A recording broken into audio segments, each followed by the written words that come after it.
subscribe now and press the bell icon. Hello friends, स्वागत है आप सबका हमारे इस यूट्यूब चैनल रफ्तार स्टडी में। तो आज का जो हमारा टॉपिक है वो एलिमेंट ऑफ NEP मतलब कि न्यू इकोनॉमिक पॉलिसी के बारे में। प्रीवियस दो वीडियो में डिस्कशन किया था कि NEP और इकोनॉमिक रिफॉर्म क्या होता है, और उससे नेक्स्ट वीडियो हमने डिस्कशन किया था कि जो NEP है न्यू इकोनॉमिक पॉलिसी और इकोनॉमिक रिफॉर्म, इसको भारत को जरूरत क्यों पड़ी थी। तो नीड ऑफ इकोनॉमिक पॉलिसी हमारी दो प्रीवियस वीडियो में बन चुकी हैं। तो आज हम इसमें डिस्कशन करेंगे एलिमेंट ऑफ NEP के बारे में कि जो न्यू इकोनॉमिक पॉलिसी है उसके कितने एलिमेंट होते हैं। यदि हम बेसिकली बात करें तो NEP है न्यू इकोनॉमिक पॉलिसी, इसके 3 एलिमेंट्स होते हैं। कौन कौन से? पहला है हमारा लिबरलाइजेशन, दूसरा है प्राइवेटाइजेशन और तीसरा आता है हमारा ग्लोबलाइजेशन। तो तीनों को ही हम अपनी सेपरेटली वीडियो में डिस्कशन करेंगे। तो आज हम इस वीडियो में डिस्कशन करेंगे कि लिबरलाइजेशन का क्या मतलब होता है। यदि हम लिबरलाइजेशन की हिंदी मीनिंग का बात करें तो हिंदी मीनिंग में मतलब होता है इसका उदारीकरण। आइए समझते हैं उदारीकरण का क्या मतलब होता है।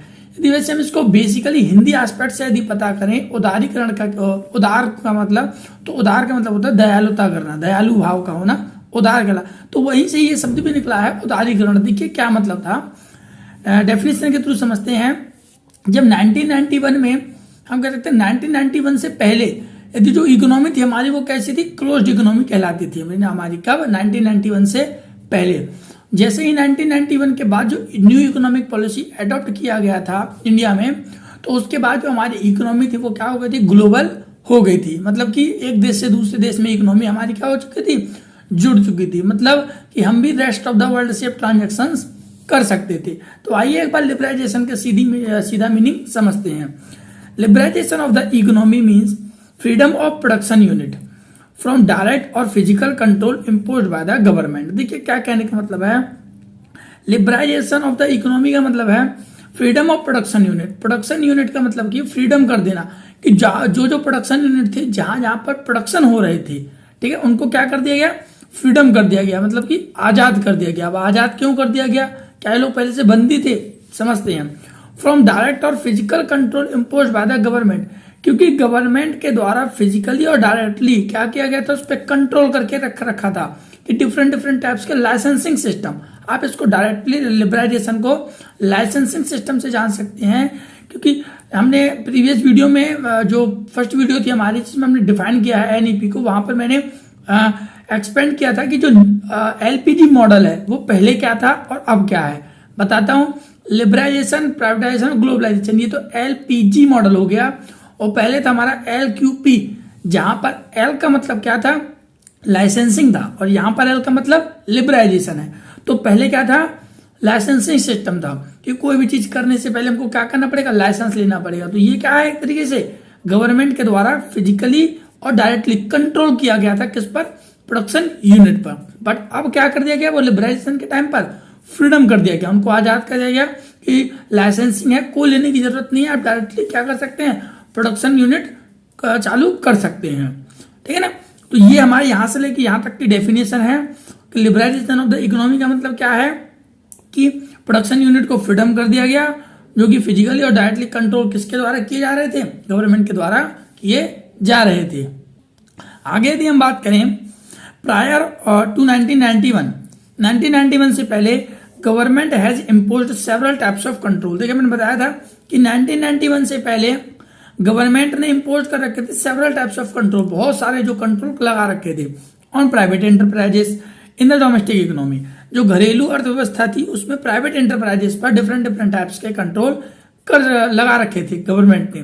जैसे इंक्लूड्स इंडस्ट्रियल लाइसेंसिंग था, price control, import licensing, foreign exchange control. तो इस प्रकार के जो कंट्रोलिंग सिस्टम थे वो गवर्नमेंट के द्वारा इम्पोज किए गए थे। This control had given the right to corruption and insufficiency. कहने का क्या मतलब है कि ये जो देखो क्या कहते हैं कि ज्यादा किसी पर नियंत्रण रखना ये हानिकारक हो सकता है, तो सेम ये भी था कि दिस कंट्रोल, अब ये कंट्रोल थे वो करप्शन को बढ़ावा दे रहे थे और इनसफिशिएंसी को दे रहे थे, ठीक है ना। तो ज्यादा किसी पर कंट्रोल करना भी हानिकारक साबित हो सकता है। तो गवर्नमेंट के द्वारा भी कुछ यही किया गया था कि हर एक चीज पर कंट्रोल कर दिया गया था, जिससे जीडीपी रेट है वो भी सही तरीके से क्या नहीं हो पा रहा था, बढ़ नहीं पा रहा था। तो इससे बहुत सारी समस्याएं उत्पन्न हो रही थी। अब लिबरलाइजेशन है उसको एडॉप्ट करने का क्या ऑब्जेक्टिव था, मेन ऑब्जेक्टिव समझते हैं हम कि उसका क्या उद्देश्य था कि लिबरलाइजेशन को उसने एडॉप्ट किया इंडिया ने। देखिए, to boost competition between domestic business, जो डोमेस्टिक बिजनेस था, घरेलू जो बिजनेस चल रहा था, उसमें उस कंपटीशन को क्या करना था, बूस्ट करना था, मतलब कि बढ़ाना था। क्योंकि डिफरेंट टाइप्स के अब प्राइवेट सेक्टर भी क्या एस्टेब्लिशमेंट हो गए थे इंडिया में। अब जब सब प्राइवेट सेक्टर भी थे, पब्लिक सेक्टर भी थे, मतलब डिफरेंट टाइप्स के स्मॉल इंडस्ट्रीज भी थे, और कह सकते हैं बड़े बड़े फर्म भी थे। तो ये सब के बीच में कंपटीशन था, उसको क्या करना था, बढ़ावा देना था। क्योंकि अब लाइसेंसिंग सिस्टम था नहीं, हर एक व्यक्ति या फिर हर एक कोई भी फर्म कंपनी चालू कर सकता है विदाउट एनी लाइसेंसिंग सिस्टम की, ठीक है। तो यहाँ पर अब कंपटीशन था वो बूस्ट करना था इंडिया को कि हमारा भी कंपटीशन है वो ऊंचे लेवल तक पहुंच सके। तो पहला ऑब्जेक्टिव था हमारा to boost competition between domestic businesses. Then second है हमारा to promote foreign trade and regulated import and export. क्या कहने का मतलब है, फॉरेन ट्रेड था, फॉरेन ट्रेड को क्या करना था, प्रमोट करना था, बढ़ावा देना था। तभी तो ये लाइसेंसिंग सिस्टम हटाया था, क्योंकि इंपोर्ट और एक्सपोर्ट दोनों में लाइसेंसिंग सिस्टम चल रहा था। To promote export and import, अब जो एक्सपोर्ट और इंपोर्ट चल रहा था, फॉरेन ट्रेड के साथ एक अच्छा संबंध बनाना था इंडिया को। तो उसको प्रमोट करना था, किसको, फॉरेन ट्रेड को, ताकि हम भी वहां से कुछ इंपोर्ट कर सकें और वहां पर किसी चीज का एक्सपोर्ट कर सके, ताकि जो अपना जो कह सकते हैं रियल जीडीपी है वो भी बढ़ सके। नेक्स्ट है हमारा to improve the technology and foreign capital. Licensing system हटने के बाद जब एक्सपोर्ट और इंपोर्ट जब चालू हो गया, तो इससे क्या हुआ, इम्प्रूव द टेक्नोलॉजी। इंडिया को अपने टेक्नोलॉजी पर भी क्या करना था, वर्क करना था, क्योंकि टेक्नोलॉजी के मामले में इंडिया बहुत पीछे था उस टाइम पर, ठीक है ना। तो टेक्नोलॉजी को इंप्रूवमेंट करना था। और फॉरेन कैपिटल था जो फॉरेन रिजर्व करके रखना था, क्योंकि जब हम किसी विदेश से या फिर अब्रॉड से, रेस्ट ऑफ द वर्ल्ड से कोई चीज मंगाते हैं तो हमको उन्हीं के करेंसी में क्या करना पड़ता है, पेमेंट करना पड़ता है। तो अब उन्हीं की करेंसी में हम कहां से कब पेमेंट करेंगे, जब हमारे पास कुछ फॉरेन रिजर्व होगा, फॉरेन कैपिटल होगा, ठीक है। तो इंडिया को इस पर और वर्क करना था कि टू इम्प्रूव द टेक्नोलॉजी, कि उसकी टेक्नोलॉजी बढ़े और फॉरेन कैपिटल है वो भी बढ़े। To develop a global market of a country, जो कंट्री है अपने देश की वो ग्लोबल मार्केट हो जाए। ग्लोबल मार्केट का मतलब है कि रेस्ट ऑफ द वर्ल्ड के साथ जुड़ जाए और अपने आप को डेवलपमेंट करना शुरू कर दे, क्योंकि ग्लोबल मार्केट से जुड़ने पर ही क्या होता है, एक्सपोर्ट और इंपोर्ट है वो हेल्ड होता है। टू रिड्यूस द डेप्ट burden of a country, reduce the डेप्ट बर्डन का मतलब है जो कि बर्डन था हमारे ऊपर डेप्ट का, जो डूबत ऋण था, जो पैसा हमने ले रखा था उसका बर्डन था, क्या कम करना था, क्योंकि बर्डन काफी ज्यादा हो गया था।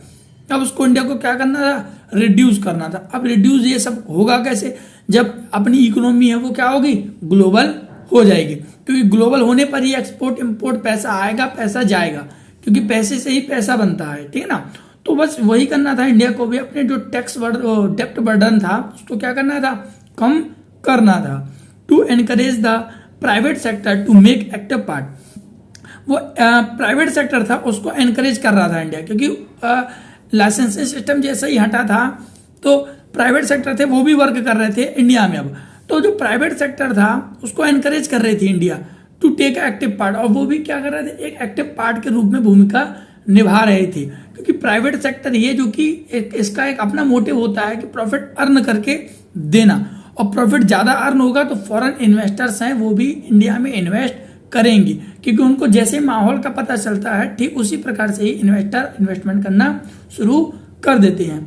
तो ये कुछ डिफरेंट टाइप्स के ऑब्जेक्टिव थे जिसके द्वारा इंडिया गवर्नमेंट ने और लिबरलाइजेशन को एडॉप्ट किया था। आगे जो हमारे बच्चे हैं प्राइवेटाइजेशन और ग्लोबलाइजेशन, उनके वही हम डिस्कशन करेंगे, उनको भी ऑब्जेक्टिव को डिस्कशन करेंगे कि इंडिया ने उनको भी क्यों एडॉप्ट किया था। क्योंकि लाइसेंसिंग से मतलब कि जो 1991 था न्यू इकोनॉमिक पॉलिसी आने के बाद इंडिया की जो इकोनॉमी थी वो एकदम से बूस्ट कर गई थी, तो इसलिए ये एक यादगार पल माना जाता है 1991।